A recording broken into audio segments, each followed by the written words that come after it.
Hey guys, welcome back to this channel. So on today's tutorial, I'm gonna show you how you can add a glitch animations or effects to your text on Capcut. So first, you need to use a black background and just add your text in here first. I'm going to just click on hello.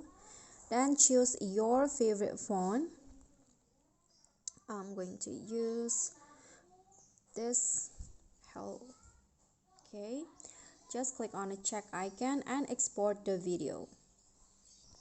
After that, you can just go back and then delete these tags and add the video that you've just exported.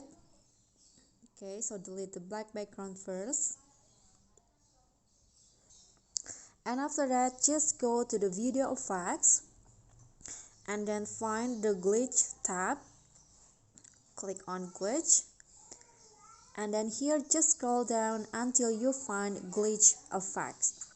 Just click on that and then you can adjust it to your liking, but I'm going to just leave it as it is.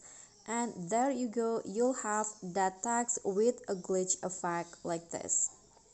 Okay, so that's all from me. Thank you for watching. Please don't forget to like, comment, subscribe, and also click on thanks below. Bye.